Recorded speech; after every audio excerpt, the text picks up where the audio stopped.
Oh my God. This is the day.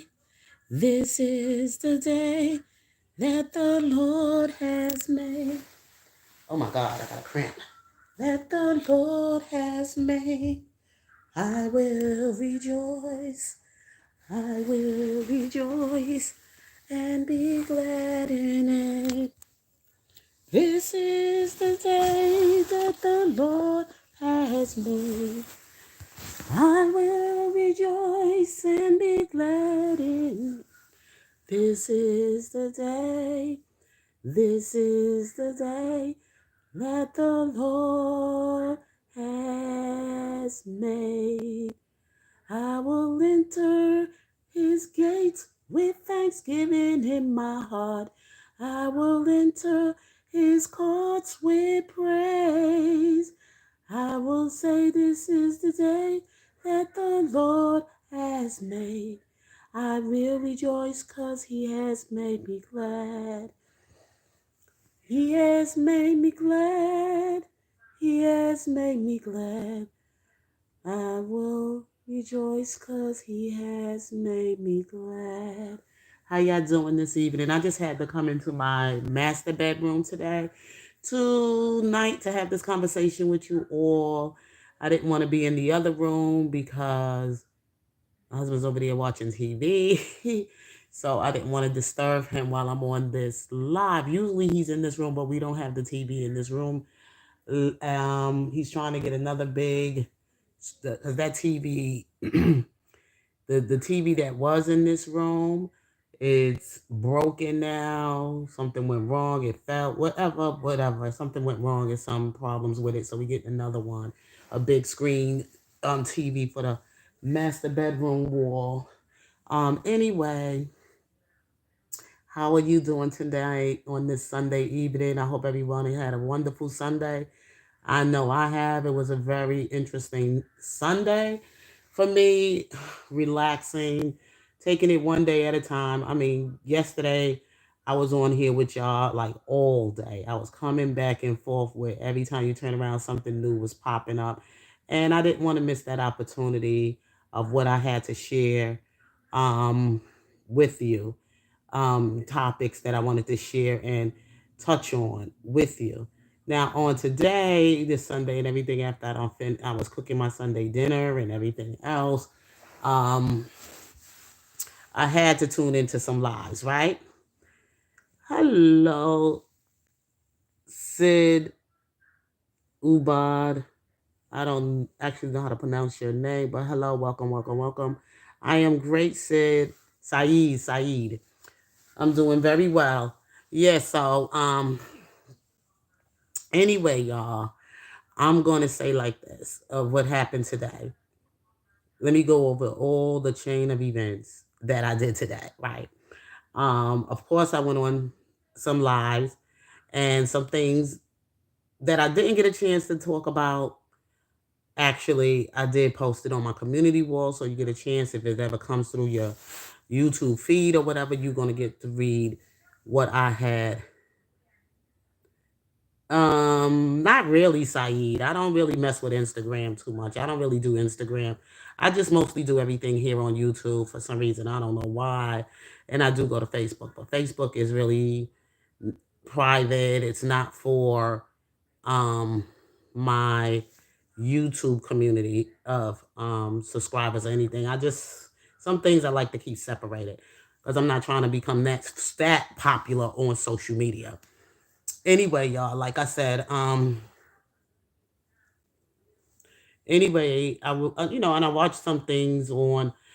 Not only just did I just go to YouTube lives or anything else like that, but I went around a lot of other things that I watched on YouTube today. One of the things that I wanted to come and talk about is all of this talk about Russell Simmons' daughter. That's been hitting all over.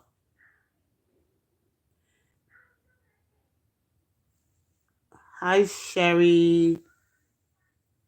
Sherry, how are you? Yeah, another person I wanted to talk about, another thing that has been trending a lot about is this discussion around um Russell Simmons' daughter. Okay, and her with this dating this man, elderly man, a man who's with a big hi Fantasia, how are you? With this big age significance difference with her age. And some people trying to tread light with it and say, oh, that's because she's having some daddy issues. She's going through something in her life right now. And she just got to get through this and blase, blase, blase, because this is Kimora Lee, celebrity daughter. Russell Simmons and her mother is, of course, Kimora Lee. And let me just put it this way. I think she's doing it for attention and she's looking for it in the wrong way because this can be very, very deadly. You know what I'm saying? You from Bulgaria, Sophia? Okay, well, welcome to my channel, Sophia. Sherry. Welcome, welcome, welcome. I'm getting all kind of people from all different places of the world into my channel, but you're welcome anyway if you want to listen to all of this that's going on in celebrity gossip and news. So anyway, so she's running around with this 65-year-old, and I'm not going to even take it as a celebrity gossip and news type of thing. And like I said, I'm always on the battlefield for my Lord and Savior Jesus Christ, and I'm going to come with you on this topic also on biblical terms, not on worldly views, but on Christian views. Okay, so I have to get you to look at it in with another lens, not always look at it from the worldly views. Now, this 21-year-old college graduate from Harvard, who come from celebrity parents with a life of wealth and privileged and everything else like that. And I think right now they say she's looking for love and attention from her father. And I don't know. Well, hello, how are you, Top Tree from Finland? I don't know the dynamics of that family. I know her father's a celebrity, Russell Simmons, whatever. And I wasn't really, never really a fan of Russell Simmons. I'm familiar with Russell Simmons from Run DMC. Of course, I grew up in New York. So I remember back in the days listening to Run DMC and who was the DJ? Run DMC, Run. And Run was, I believe, Russell. DMC, Run DMC, and there was I can't even, I ain't gonna get through all of that. But anyway, you know, I remember when they first came out with their first song, and it really, really hit the charts, in the culture of the hip hop world. Right? So somehow or the other, from what I understand, Russell Simmons, he got with his Kimora when she was about 14, 15, and he was already an older man. And Kimora is very young, she's multicultural. Her mother's supposedly be or Japanese and her father is black, and she was in the model world. And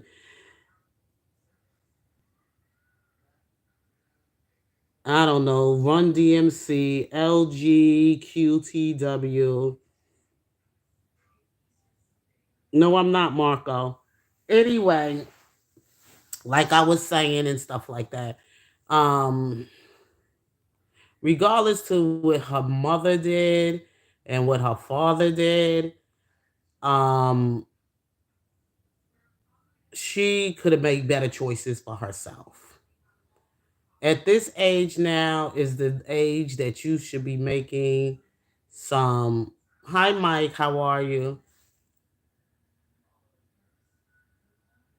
No, I don't. This is not the channel for you if you're looking for dating or whatever. My channel is I'm talking on something else, and I please wish people would just like stay on top of the topic what I'm talking about and not bring nothing else here. Anyway, so I mean you're welcome to be here, but I would rather you be here, on this topic that I'm talking about. So anyway, so like I said, she's 21 years old. She knows exactly what she's doing. Hey, Frankie, I'm glad you're here. Could you please help me out here? Because these people coming in my chat from all different places and they just being very disrespectful and rude. Because if you're not here to listen to this, then I don't know why you're here. I could just talk to one person. It don't make a difference to me.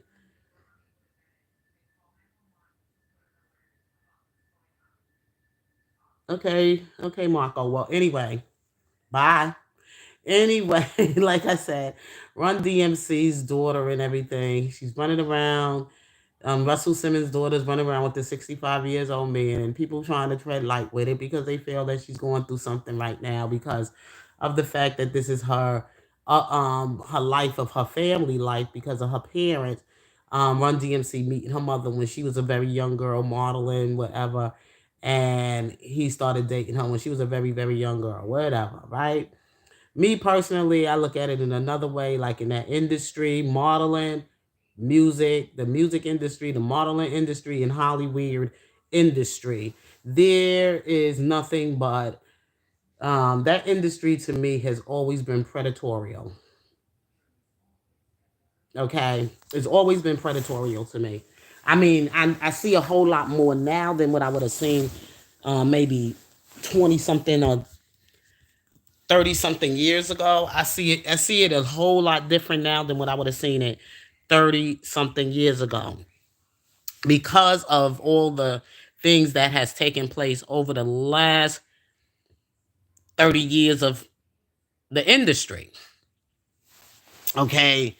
I've always believed something wasn't right when you a child, you don't see it really. You kind of like blind from a lot of things and you can't really recognize when people have they predators and they like young grooming the young, and I mean that can happen in that can happen any place in the world, but I mean in anything it could be predatorial because young people are more impressionable and they easier to be influenced and everything and that sort of nature. So predatorial is just gonna be here. It's just here.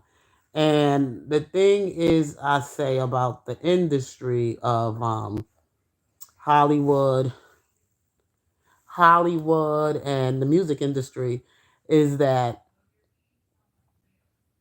this 21-year-old with this 65-year-old man, and people think it's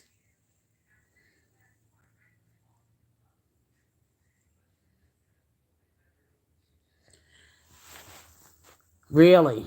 So anyway, so this 65-year-old man, he should know better. I mean, really, doggone well who that little girl belongs to. You know who her parents are. You know her mother is Kimura, and you know who her daddy is. You've been around the block. You know this young lady, and I think you taking advantage of wherever she's at in her life right now, whatever she's going through right now. I think you are are really taking advantage, grooming her, and doing the things you are, probably filling her head up how you want to help her through her career as modeling and other things you might be telling her, putting in her ideas into her head. Now, everybody is like, well, Russell should have a sit down and talk to his daughter and really I think Russell though got to the point where he just like, look, because from what I understand, she was very disrespectful to her father, and that was the reason why he cut her off. He stopped paying her tuition, stopped paying her fees for school, and everything else. Like he stopped paying her fees for school and just stopped giving her any kind of financial monetary support. Because I heard she was being very disrespectful to her father, And he just like said, okay, then you know what? You a grown woman now. You know you out of you finished school. You this that and the other. So you cut off, and then I heard that they didn't show you the whole video when she was telling her father, "Well, if you're not going to do it for me, then I'm gonna go find me a sugar daddy." Like this is what she said to her dad, you know, and I thought that was very disrespectful. Like if you want something from your parents, you doesn't it doesn't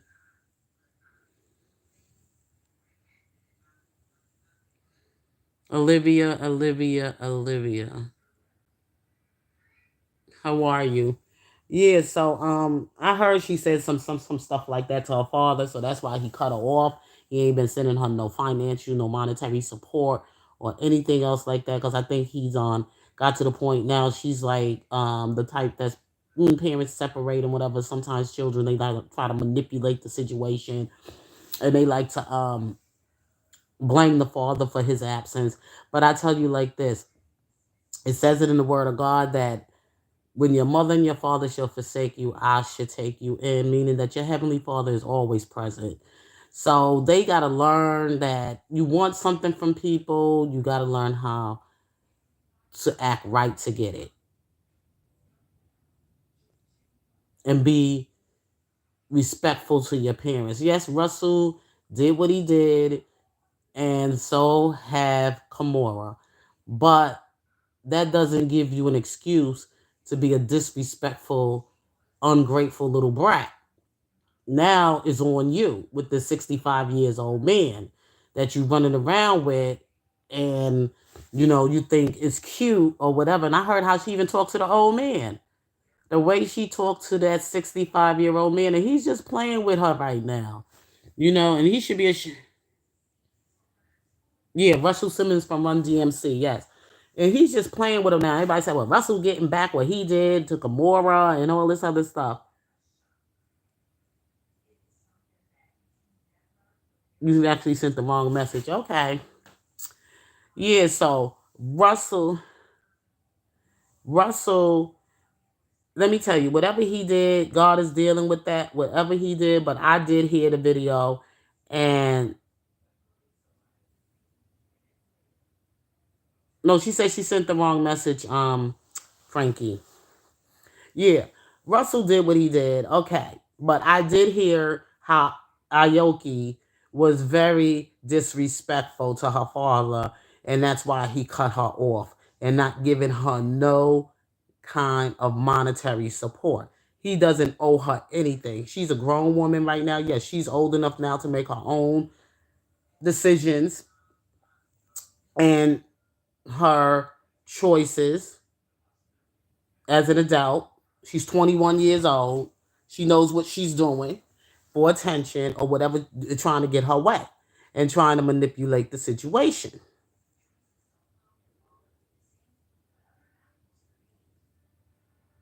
I guess he's somebody. You know, to be honest with you, I'm not a fan like that to really know. But I know when what I do know about Russell is that he's supposed to be like somebody that is in the hip hop, behind the music, producer, whatever in the industry of music of hip hop. Um, and he's a businessman, whatever. You could say he's a businessman in the music industry. You know, he's behind the scene, whatever that kind of work. And he have some money, some investments or whatever. So Kimora Lee, and I think it's also like a thing with Kimora as well, because she's looking to survive on survival, you know what I'm saying? And maybe her business and everything with her um makeup, what is it, clothing line, makeup line, or whatever she does as an entrepreneur in her business. I don't think things are really selling well right now, and things aren't doing too good on the market right now. So I think she kind of like behind this stuff with her daughter too. I wouldn't be surprised that she's putting her daughter in the hands of somebody older for monetary gain. We saw that move. I've always go to a movie. Remember,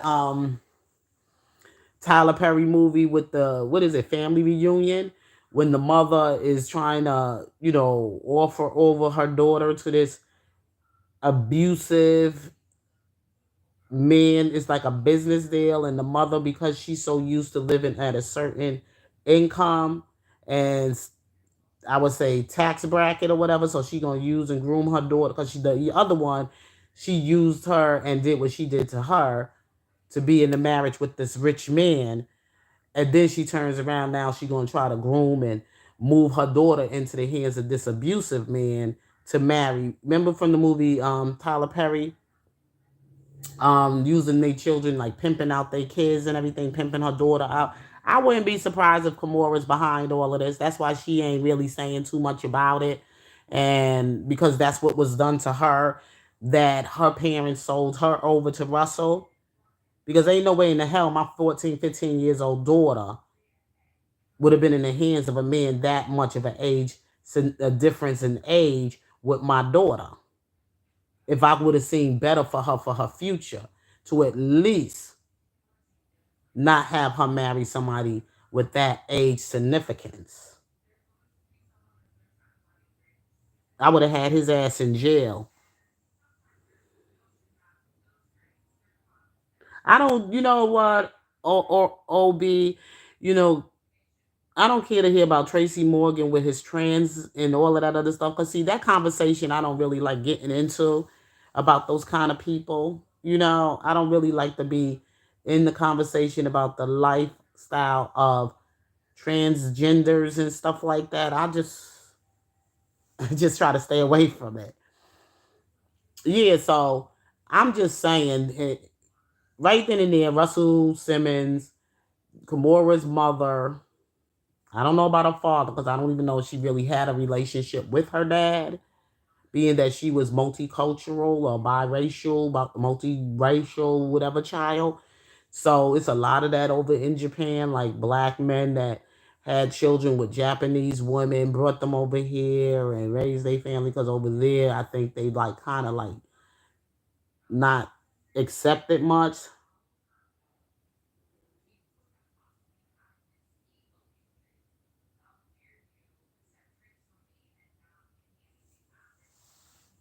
Oh, you said that with voice? Okay. Yeah, so Russell Simmons. No, I'm not angry, big Lenny. Yeah, so the thing is that a lot of people make excuses for this kind of behavior, and a lot of people, you don't see it on a godly lens in a godly terms, because I'm looking at the story of Herodias. I just did that story today with my family and everybody on Facebook about this whole conversation with Herodias, and how Herodias was with the brother Philip, and then she went to the next brother who had more wealth and more money, which was Antipas. And because Antipas had more money, she left Philip to be with Antipas. John the Baptist called her out and said, "You know what?" He said, "You what you doing is wrong, because this is a life, that you modeling for your daughter, and this ain't good to be doing. That you have a daughter and you doing such and such." And so she had this grudge against John the Baptist for calling her out for how her lifestyle was. Now, if you look at Kimura, she's been around the block, okay? Because after her divorce with Russell, she's been with several other so-called wealthy men in the entertainment world to, go to the next bidder. And she had even a baby with, what's that African, um he was an African, either actor or singer. She had a baby with him, okay? I think Kimura got all her kids got different fathers. Only two she had with Russell. And I think there's three more she had from three different other baby daddies. And one of the fathers now is fighting her in getting custody of his child from her.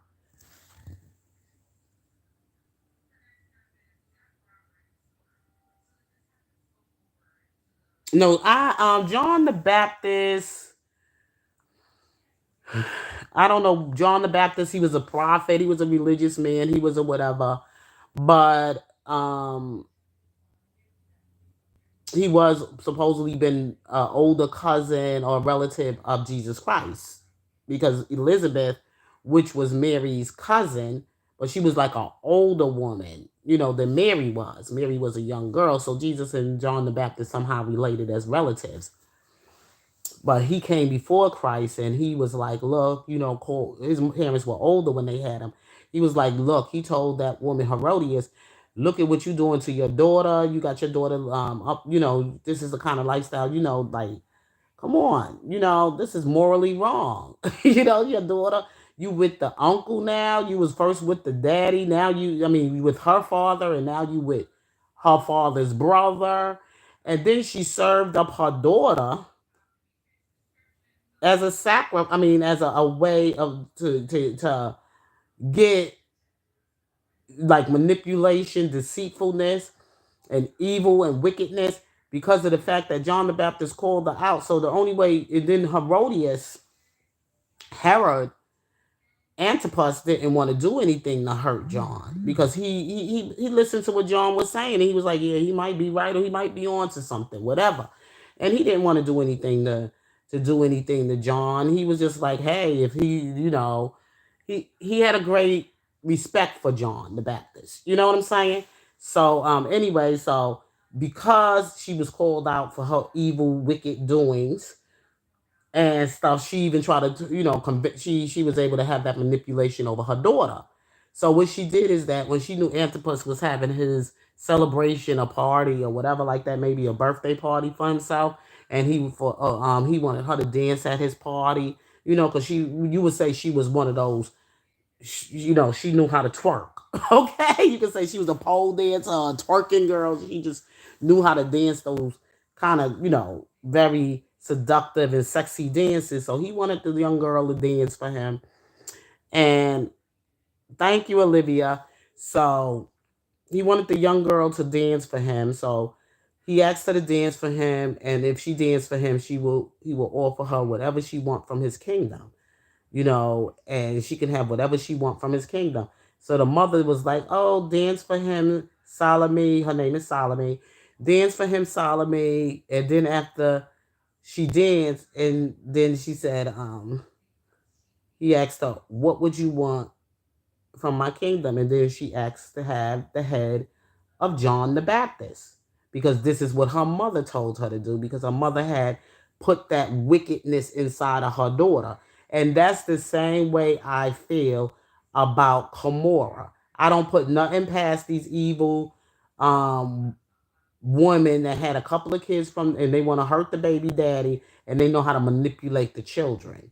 And that's exactly why I think her daughter is running around here with this 65-year-old man, because when she was having that conversation with her father, I think her mother was present on the live with her, talking to her father and saying, oh, if you don't cut us off from giving me any money and doing blase, then this is what I'm going to do. Because see, Gomorrah, she don't married another man. She don't went on and moved on with several other men, but she still wanted to get. Was once you marry somebody else and have a couple of kids from that somebody else, it turns out to be that he's no longer responsible for you for spousal support. I'm sorry. He only responsible to the children. So all her money ran out. You know what I'm saying? So she trying to hustle some money off of Russell, and the daughter ain't getting no more money because the father is like, look, I cut you off. You disrespectful. You know what I'm saying? You ungrateful. You feel entitled. Whatever. That's probably how Russell's rolling with her. So now she's going to say, well, I'm going to go get me a sugar daddy. And that's exactly what she did. Went and got herself a wealthy, so-called 65-year-old, wealthy. I think he's either Italian or something out there in New York City. I mean, in some restaurants, he owned quite a few restaurants and stuff like that. And she's out here, tricking, being sex trafficking. I would consider it trafficking because, if she's sleeping with this elderly man, you know what's up. Come on. This man ain't going to be giving you stuff. And she's going to talk about, yeah, you're going to get me that. You're going to get me that. What she said to the man and everything. Oh, you're going to get me that necklace, right? Mm. And the old man is saying something, and then she telling him to shut up, and she trying to tell him like she controlling the relationship, like she controlling him. But that old man been around, and I heard he been around with a whole lot of young girls. So right now he grooming her. Okay, he gonna let her think that she is in control over what she's doing to him. And guess what? You're gonna hear about how she all beat up, knocked up, might even disappear. Okay, she might even disappear. Take her somewhere to some. She was talking about going over to some country or whatever, to some island or whatever. Who knows? That old man probably get her out there and leave her butt in some sex trafficking organization. Oh, I just watched a movie like that. It was about not a movie, but I just saw something like that on For My Man, or was it? It was For My Man, I think it was. It was a story of some women who survived being women in caught up in sex trafficking. It was a young woman. She came. They told their story, but they survived it. These and not everybody survives it because there's still a whole lot of women missing today. Who young women missing, young girls, young women, whatever, who's caught up in a ring with sex traffickers across the United States of America. And they probably not even in the country. Some of them probably ain't been found. Nobody know where they at. They went missing, blah, blah, blah. But this one woman was telling her story as a young girl, who was out there wild, being wild out there in the world. And it was during the break season of, remember Freaknik? It was like all the colleges come together and they get wild and crazy during the spring break. So she got out of the car, whatever, and her friends, they went to a Freaknik in Atlanta and out in Georgia, from South Carolina to Georgia. So what she did and everything is that she got out the car, she started twerking and dancing and throwing herself up, and some guy was able to see her. So he approached her and everything, and he was like, "So how you doing?" And she said they didn't really have much money or nothing like that because they was really just out, just trying to have fun, like young people being wild and free and having fun. And so what happens is that the man that approaches her takes her and says, "Oh well, she goes off with him and everything." And he says, "Well, what you doing later on or whatever?" So she hooks up with him. So finally, he takes her. He starts, taking her out, treating her nice and everything, paying for drinks for her. He was supposed to be a very attractive man and stuff. So she was like, oh, she was feeling him. She thought she was really getting a lot of attention from him, and that he was really feeling her. And it's a true story. So what happens is he gets her. He finally, like how he starts off buying her nice gifts and doing nice things for her, taking her to all these nice places and stuff, and knowing that other women are looking, and guys will come up to him and he's like, look, don't you see I'm with my, this, that, and the other. I'm with this my lady here, like making her sound like he was really, really into her, making it sound like he was really into her. And then the next thing you know, what happens is that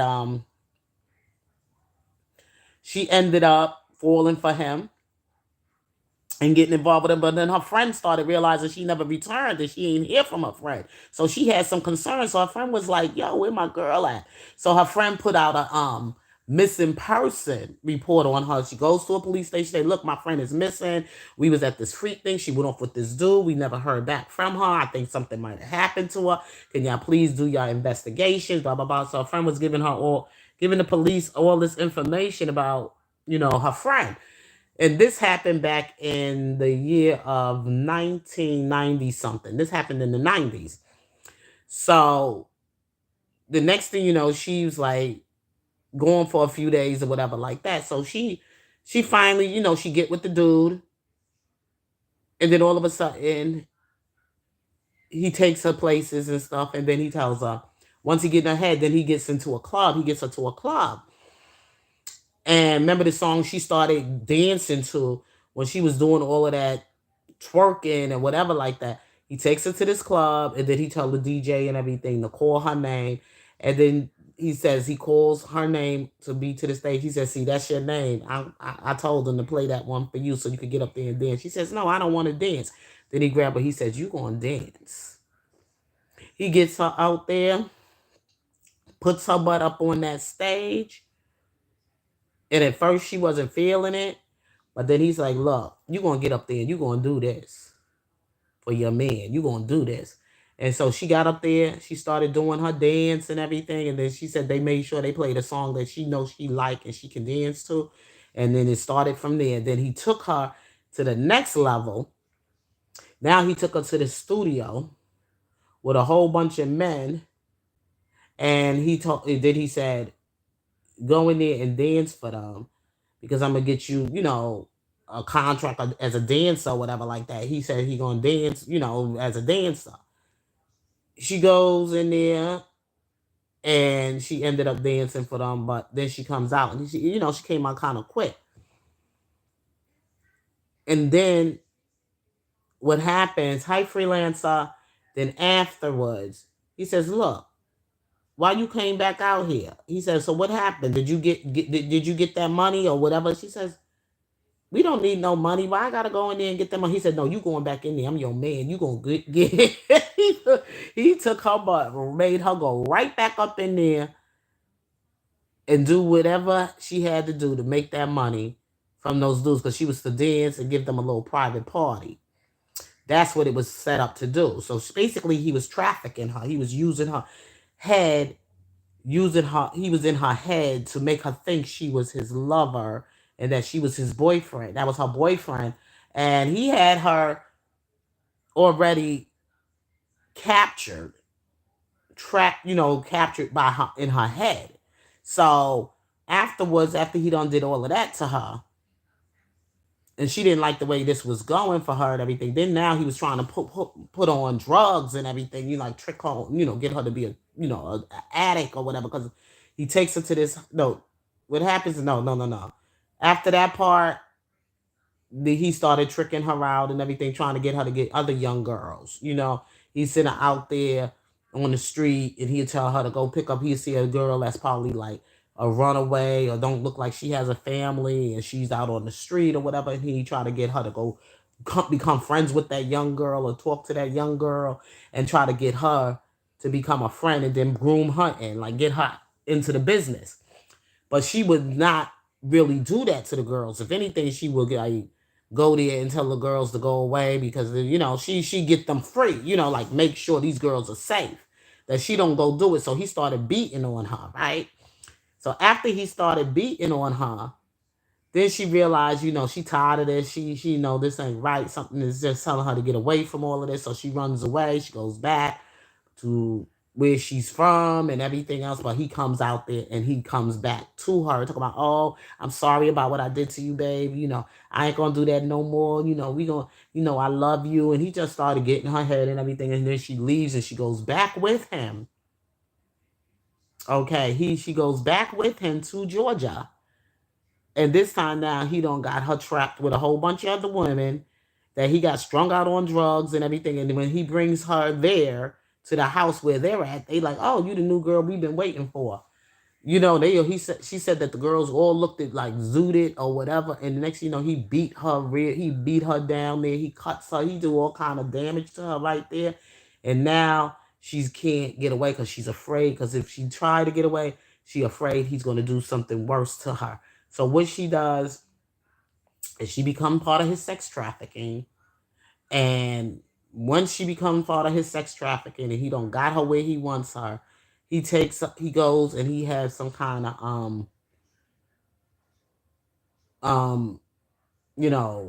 it was the Super Bowl. And he gambled on the game and lost the game, so he had to use her to pay off 48 people to have sex with her. This is a true story, y'all. This is her story. She told her story. She's a survivor from sex trafficking. And she said, she went through all of that. She finally was able to escape after that incident. And she finally made her way home and survived. And everything. And the police and everything came to the address where her friend gave her or whatever like that friend gave to bust the joint. But they already moved. He already moved his business and he escaped. and they would never brought him in, but he's out there, and he probably moved to another state somewhere or whatever. And she just was telling a story about how she helped 1,500 women from sex trafficking or becoming victims of sex trafficking. Her life went on. She's been in this kind of organization where she helped these kind of young girls that get caught out there on the streets and sex trafficking. They hook them up on drugs. They pimp them out. They act like they their boyfriends. And then the next thing you know, they got them out there tricking. Because they get, they say the sex trafficking, not necessarily, um, sex trafficking is not necessarily a like they send them off somewhere or whatever. The sex trafficking is once they traffic through your head. Once they start messing and manipulating you and doing those kind of things, and then they capture your mind, and then they trick you, turn you out, and they use you to misuse your body, okay, for money. And the money don't go to you, the money go to the man. So that's how it's crazy. But anyway, I found that so interesting. Then I look at it and I'm saying, Dad, don't you see this is really happening with Kimora Lee's daughter? Like, she don't see it, and the mother is trafficking her daughter. Just like when I followed this whole ordeal with R. Kelly, how these parents were trafficking their daughters, but R. Kelly's the one who goes down for it because R. Kelly was supposed to have been older and know better. But R. Kelly didn't know any better because R. Kelly was in some place where he was also a victim. You know what I'm saying? It's just part of that. It's how that business is. You know, when they get these entertainers and then they get them money and stuff, and they make sure they get something on them in the industry. And I wrote that they get something on them. So anytime they feel like they just want to get out clean, they're not going to let them out clean, because the thing is that these people are afraid. These people, if they feel you threatening to tell on them or give their names about anything or whatever, they either going to put you in your sleep, or they either going to send you to jail for the rest of your life and and bury you. That's mob justice. That's how they deal with it. Because you in something and you don't know when you learn so much about it, and then they think you know so much about it and you're ready to get away, they feel threatened by you. So this is what's going on right now with Diddy. This is right now what's going on with Diddy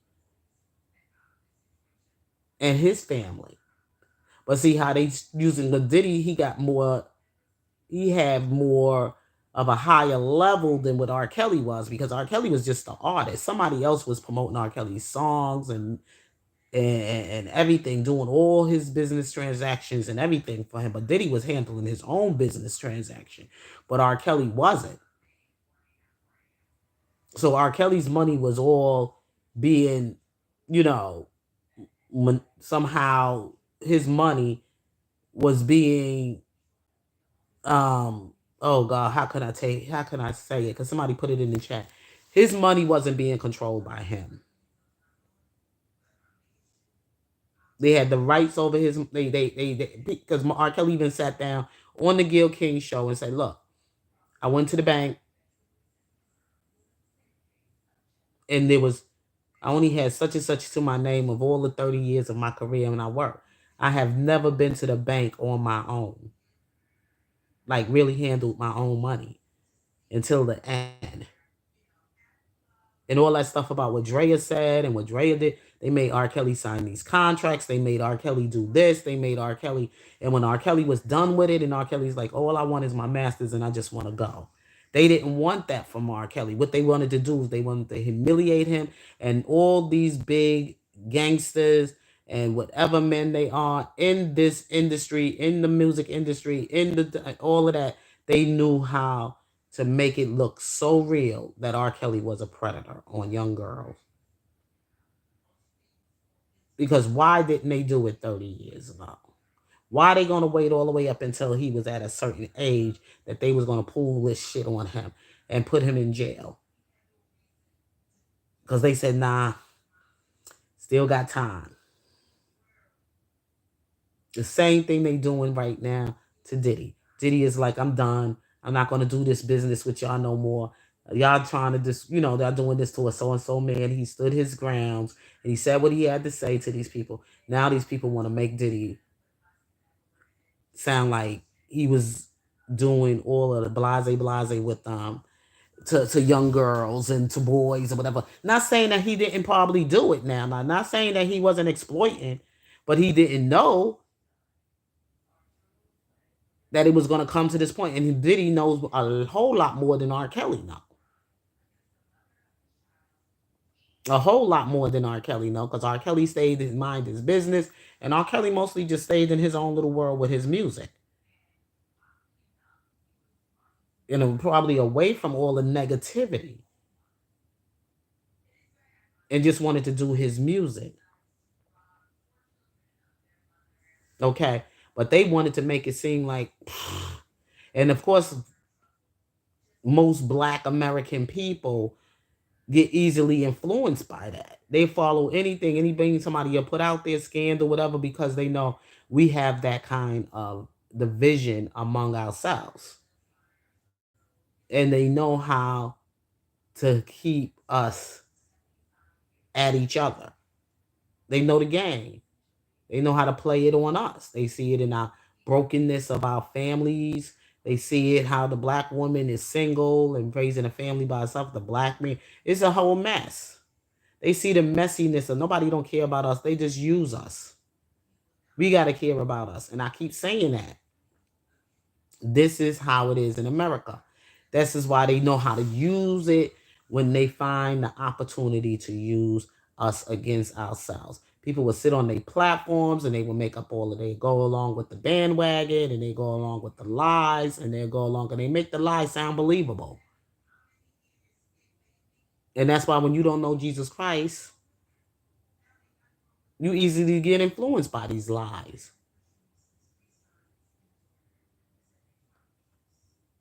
Okay. Now I don't talk about the current thing. I don't talk about now Russell Simmons, his daughter, and all that stuff. I don't talk about the P. Diddy stuff. And I gave you some things about sex trafficking. What is sex trafficking in America? Where it is all over the world, is everywhere. People will be desperate to sell their daughters, to traffic them off for those kind of purposes. That's why I never said I want to be a dancer. Use my brain and not my body. Okay. And the modeling industry, if you modeling or whatever like that, like you could do your own modeling, which I do from time to time, believe it or not, my own makeup and certain things I would do to enhance beauty and also to sell a certain kind of product. Anybody can model. You could do it yourself. But then again, have your own stuff that you can promote and be in control over and everything else like that. And you don't have to become, you just got to know how to move your money around and know how to invest. But the thing is that you don't have nobody else controlling you. You can control your own, life and doing the things you need to do to business to move your money around, whatever accounts you need to buy or stock or whatever that you make an investment on the market with, and you gamble with it. Life is a gamble anyway. But I'm just saying to you, you know what I'm saying? So people that's in these organizations, whatever, it don't matter what organization you work for, there's always something evil, some demonic, evil, somebody that wants to control you, manipulate you, make you do things that you are unwilling about, and try to benefit off of it from you, and steal your dreams, steal your hopes, steal your everything. And it's all up in here. So you have to be careful. And that's why you have to know the mind of God. And if you don't know Jesus, then you're going to get played really good in this world by the devil. And when you don't know Jesus. So with that all being said, I'm going to get myself together because I have to get out of here for work tomorrow. But I just wanted to come in and touch on these things. Oh, one thing I forgot to talk about before I shut down, about some of the channels I went to. And we was talking about this Gene Dale guy that's going around on platforms around this P. Diddy stuff. You know, he was the security guard and he saw Diddy do this and he saw all this stuff. And him and Choke No Joke, they having a little running. But see, Choke No Joke with me, and I'm going to keep it real. I remember when this whole thing was hot about R. Kelly, and Choke No Joke got up here and he said R. Kelly, he went to see R. Kelly in jail and had some fake ass letters that he was putting out on his platform, and people was over there reading, going on, falling for these letters and all, playing on R. Kelly supporters and fans like that. And he's grimy, just as grimy as this other dude. He did the same shit with R. Kelly. Now he losing is about P. Diddy now. So now his channel, he's starting to lose his subscribers because they leaving his channel and they running over there to this deal guy. And now he up there talking about, oh well, God gonna get people because I know this, that, and the other. Then he turned around, but I ain't on Get Diddy's side about nothing. He don't know what side to be on. Okay, because he's flip flopping all over the place. And then he goes and say, "Oh, I'm not on Diddy's side and nothing like that. It's Stevie J." But you know what? This is what Gene is doing, and why he out here trying to call me all being a punk. They both old as dirt. They both has-beens and washed up and tossed aside. They were just used, what they call runners or whatever. I don't know what they call them, But you could just see that these men don't got really nothing more to. They just going by some name and then they still trying to promote themselves and trying to make money and say they work with these artists like he Choke No Joke with supposed to be Rockefeller, I think it is. And Gene is talking about he worked with Diddy on Bad Boys and he was all of this other. So they both kind of like the same people. You know what I'm saying? The same people, but now it ain't about R. Kelly stuff no more and about the Jay-Z or whatever. They don't threw them, tossed them out. They fired both of them. They used up they has-beens or whatever. So Choke No Joke is on his platform and everything. He talking about he ain't mad at Gene, but then he's saying some other undertone crazy stuff. Then he talk about, oh, Diddy, give me a call, Diddy, man. Stevie J called me. You know how to hit me up, Stevie J, making it sound like Stevie J. Damn, to people ain't paying no attention to Choke No Joke. Trust me, they ain't got nothing to say to Choke No Joke or to Gene. Neither one of them. Diddy ain't calling nobody at this point, but his attorney. But his legal aid, he don't trust nobody at this point. He don't even trust whoever Stevie J is. He don't know if they trying to get Stevie J to get close to him so he could give him information. Diddy ain't stupid. If anybody Diddy hanging around now, it's his children. That's the closest people that's to him. And of course, everybody might have seen before we know Stevie J was out there. Yeah. But I mean, he ain't gonna be rude and not talk to the man and everything. But he probably trying to get information too. But right now, Diddy ain't really messing with nobody. They not distancing themselves from Diddy. Diddy is distancing himself from them. Trust me.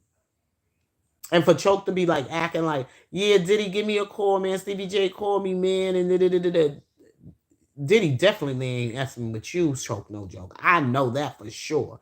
He ain't that hard up and he ain't that desperate for people to believe him of being not guilty for all these things that people are out here saying on his name and saying about him. He ain't worried about you. Right now, Diddy is enjoying his life with his kids while he's out here and he has his freedom. He's spending that time with his daughters and with his sons, and that's it. He ain't got time for you lie. You people are fake. Okay? Fake friends. Fake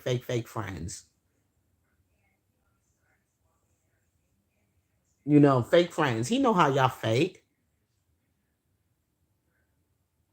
And he's not gonna call no Choke No Joke. He's not. He already know who y'all work for. Y'all not on his side. One minute you ain't on his side, but you want him to call you. How that sound? I ain't on Diddy's side and everything, I ain't on his side. I'm not saying Diddy ain't guilty or nothing like that, but I'm just saying that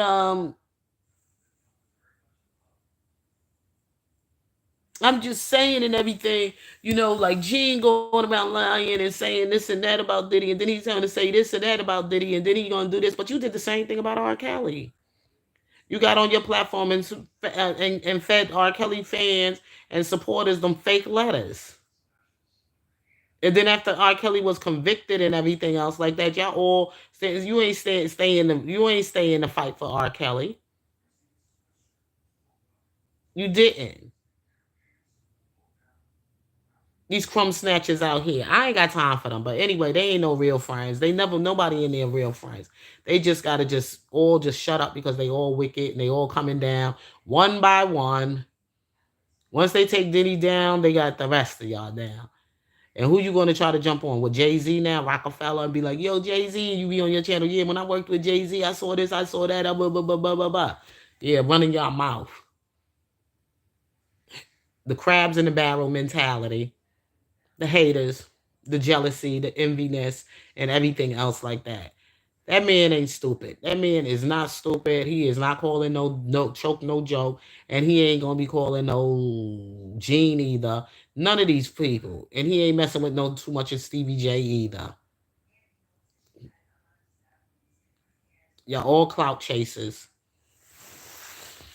and when time come, y'all ain't gonna be saying nothing but saying, "Oh, he did it. Yeah, yeah, yeah." Y'all gonna deny him. Some of y'all gonna serve him up, and then on top of that, some of y'all gonna be right there with the crowd saying he's guilty.